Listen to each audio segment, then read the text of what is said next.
a una carretera en el interior de Eslovaquia que los cartógrafos nunca consiguen dibujar bien. No porque sea secreta, está ahí, perfectamente visible, flanqueada por pinos negros que crecen inclinados hacia adentro, como si se estuvieran doblando para escuchar lo que pasa entre ellos. El problema es que cada vez que alguien intenta marcarla en un mapa, la tinta se corre, el lápiz se rompe o el dibujante simplemente olvida lo que estaba haciendo y empieza a pensar en otra cosa. Dicen los viejos de Prešov que la carretera no quiere ser encontrada. Y dicen también que siempre encuentra a quien necesita ser encontrado. Fue por esa carretera que Martin Varga llegó a Nocturnia un martes de octubre, con el coche apuntando hacia Košice y el GPS repitiendo recalculando desde hacía 40 minutos.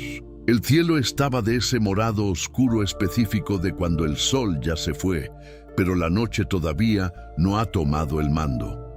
Una vacilación entre dos mundos. La carretera de piedras irregulares sacudía el viejo Skoda de Martin, como si el coche fuera un juguete en manos de un niño impaciente. Entonces la ciudad apareció. No surgió poco a poco, como las ciudades normales hacen, con una casa aquí, un cartel allá, una gasolinera desteñida anunciando la llegada de la civilización. Nocturnia simplemente estaba ahí, de repente y entera, como si alguien hubiera corrido una cortina.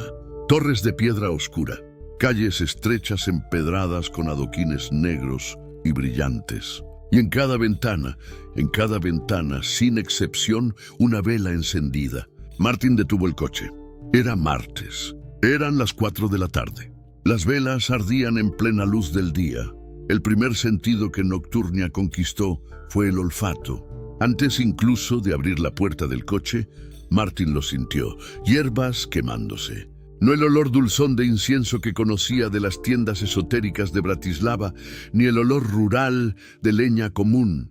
Era algo más profundo, más antiguo, como si alguien estuviera quemando la propia memoria del campo, destilando siglos de cosecha y muerte y renacimiento en humo. Ajenjo, tomillo silvestre. Algo que no conseguía nombrar y que se quedaba en la garganta como una pregunta sin respuesta. Bajó del coche. Las calles estaban concurridas, pero silenciosas, de una manera que no era ausencia de sonido. Era exceso de atención. Mujeres con ropas oscuras cargaban cestas de mimbre. Hombres viejos se sentaban en bancos de piedra mirando la nada con ojos que parecían no necesitar luz para ver. Niños jugaban en grupos pequeños, y lo que más perturbó a Martin fue darse cuenta, unos segundos después, de que jugaban sin hacer ningún ruido. Movían los brazos, señalaban cosas, intercambiaban objetos, piedras, ramitas, pequeños tarros de barro, pero sin una palabra, sin un grito, sin una carcajada. Nadie lo saludó. Nadie preguntó de dónde venía. Una niña de unos 8 años se detuvo frente a él, lo miró directamente a los ojos durante 3 segundos exactos y luego se dio la vuelta y se fue sin decir nada. Martin sintió con una claridad desconcertante que ella sabía exactamente de dónde había venido, a dónde iba y el nombre de su madre.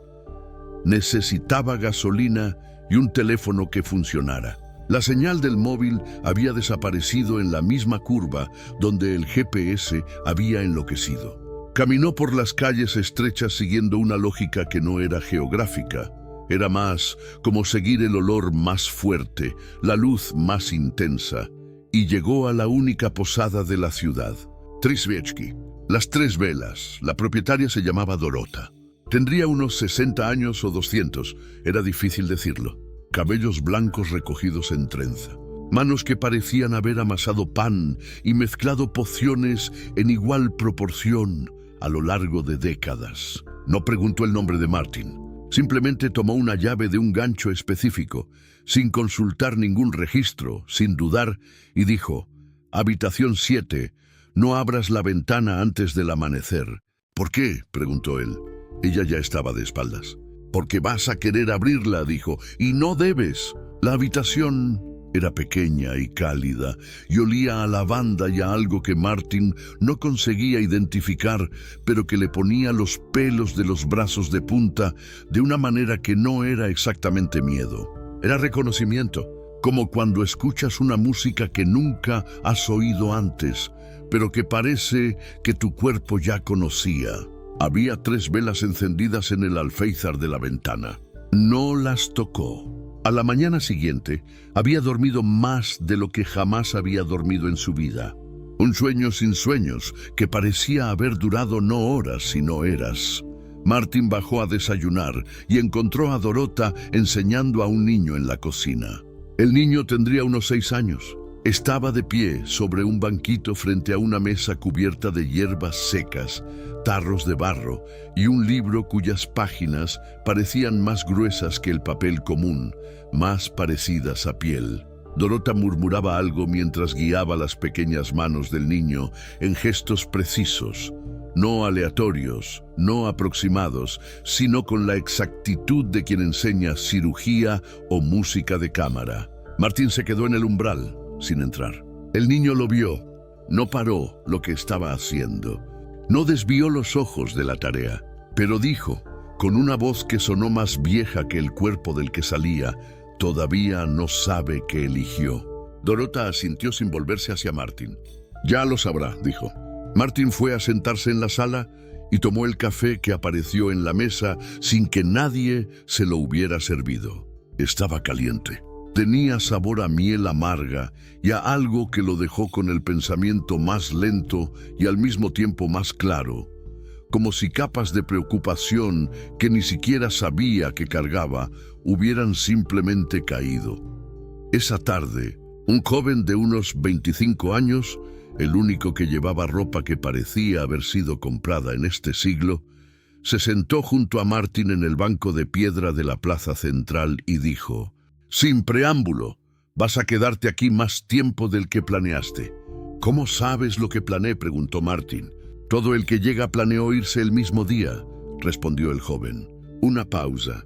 «Me llamo Lukács, nací aquí. Mi abuela está iniciada, mi madre está iniciada. Yo soy el único de la familia que no tomó el voto, lo que me hace sospechoso para los 2 lados». «¿Qué voto?», preguntó Martin. Lukács lo miró con una paciencia gentil que tenía dentro una cierta tristeza. «Déjame explicarte cómo funcionan las cosas aquí antes de que hagas algo que no tiene vuelta atrás». Y explicó. Había reglas en Nocturnia, no escritas en ningún código civil, pero tan absolutas como la gravedad. No se cuestiona un ritual, no se interrumpe una invocación, y si una bruja pide algo, no lo rechazas. No porque vaya a pasar algo dramático e inmediato. No es así, explicó Lukács, no como en las películas. Es más sutil. Las cosas empiezan a no funcionar. Puertas que deberían abrirse no se abren. Caminos que deberían existir desaparecen. Y un día te das cuenta de que estás más dentro de la ciudad de lo que estabas el día anterior, y de que el camino de vuelta se ha vuelto un poco más largo, y de que no recuerdas exactamente cuándo fue la última vez que pensaste en salir. «¿Y los que desaparecen?», preguntó Martin. Lukács guardó silencio un momento. «Algunos se van hacia adentro», dijo finalmente. «No salen de la ciudad. Se quedan en la ciudad, pero salen de sí mismos. Se convierten en parte de otra cosa». «¿Parte de qué?», preguntó Martin. «De lo que la ciudad necesita para seguir siendo lo que es». Nunca la vio de frente, pero la sintió. En la segunda noche se despertó con la certeza absoluta de que había alguien en el pasillo al otro lado de la puerta de su habitación. No oyó pasos, no había sombra bajo la puerta, pero sabía con esa misma claridad extraña del desayuno, que algo estaba ahí y que ese algo era mucho más viejo que el edificio, más viejo que la ciudad, posiblemente más viejo que la idea de ciudad. La matriarca de las sombras no tenía nombre que pudiera decirse en voz alta sin coste. Lukács se lo había contado en la plaza. Era una figura que los habitantes de Nocturnia describían con contradicciones, muy alta, pero a veces casi invisible, con ojos que no reflejaban la luz, nunca vista bajo el sol, no porque fuera vampira en el sentido que las películas sugirieron, sino porque el sol, en su presencia, simplemente no parecía relevante. Como si la luz fuera una convención en la que ella no necesitaba participar. Ella juzgaba, ella curaba, ella decidía lo que Nocturnia necesitaba en cada luna nueva. Martín se quedó tumbado mirando el techo hasta el amanecer y no abrió la ventana. Ocurrió en la cuarta noche. No fue invitado. Simplemente, cuando el sol se fue y las velas de las ventanas se volvieron más intensas en vez de más solitarias, sus pies lo llevaron a la plaza central sin que su cabeza hubiera votado al respecto. Todo el mundo estaba ahí. La plaza no era grande, pero parecía contener más personas de las que la ciudad debería albergar, como si gente hubiera venido de otros lugares, o como si la propia plaza se hubiera expandido para lo que era necesario. En el centro, mujeres mayores dibujaban en el suelo con cenizas y con algo oscuro y espeso que Martin no quiso confirmar qué era. El símbolo que emergió era grande y preciso y completamente imposible. No porque fuera sobrenatural, sino porque ninguna mano humana debería ser capaz de reproducir esas curvas con esa exactitud, a esa escala, en movimiento continuo y sin vacilación. Nadie hablaba, pero había sonido, un sonido grave y colectivo que no salía de bocas, sino que parecía salir de pechos, de huesos, del suelo debajo de todos ellos. La ciudad respirando, era eso. Lukács lo había dicho y Martin no había creído, pero ahora lo sentía. El suelo pulsaba, despacio, con regularidad, como un corazón enorme durmiendo bajo las piedras negras. En el centro del símbolo, una mujer de espaldas estaba de pie completamente inmóvil, alta, cabellos que caían como humo oscuro. No se volvió, pero Martin supo sin sombra de duda, que ella sabía que él estaba ahí, que había sabido que iba a llegar antes de que él mismo lo supiera, que la carretera que no aparecía en los mapas no lo había encontrado por accidente. El ritual duró lo que duró. Cuando terminó, la gente se dispersó en silencio y Martin se quedó parado en medio de la plaza con las cenizas del símbolo todavía visibles alrededor de sus zapatos. Dorota apareció a su lado desde algún lugar que no había visto. «Mañana puedes irte», dijo ella. «¿Puedo?», preguntó él. «Si quieres». «¿Y si no quiero?». Ella lo miró con esos ojos que veían siglos. «Entonces te quedas». Una pausa. Pero sabe, quien se queda entero. No existe medio Nocturnia. Martin Varga salió de Nocturnia un jueves por la mañana temprano, con el coche apuntando en la misma dirección en que había llegado. El GPS volvió a funcionar exactamente en la curva donde había enloquecido. La señal del móvil regresó. Había 12 llamadas perdidas. No respondió ninguna de inmediato. Siguió conduciendo en silencio por la carretera flanqueada de pinos negros, mientras el sol iba calentando el parabrisas y la Eslovaquia común iba reapareciendo alrededor, gasolineras, señales de tráfico, un camión de leche, una ciudad con nombre pronunciable. Descubrió, kilómetros después, que había una hierba seca en el bolsillo de la chaqueta que no estaba ahí cuando llegó. No sabía su nombre. Olía al mismo olor de las calles de Nocturnia.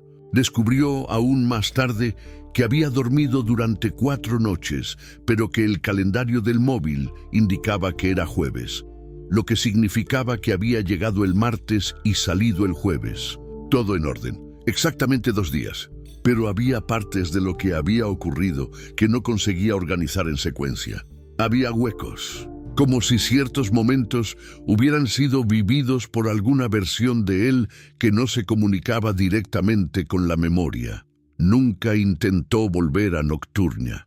No porque no quisiera, sino porque sabía con esa claridad extraña que el desayuno le había dado y que nunca se fue del todo, que la carretera solo aparece cuando la ciudad tiene algo que ofrecer, y que lo que ella tenía que ofrecerle a él ya se lo había dado. ¿Qué era exactamente eso? Pasó años intentando descubrirlo. Todavía lo está intentando. Nocturnia no aparece en los mapas. Pero si tomas la carretera correcta en el interior de Eslovaquia, en un atardecer de octubre, con el GPS perdiendo la señal y los pinos doblándose para escuchar, ella aparecerá para ti, y las velas en las ventanas ya estarán encendidas, porque saben que vienes antes de que tú sepas que estás yendo.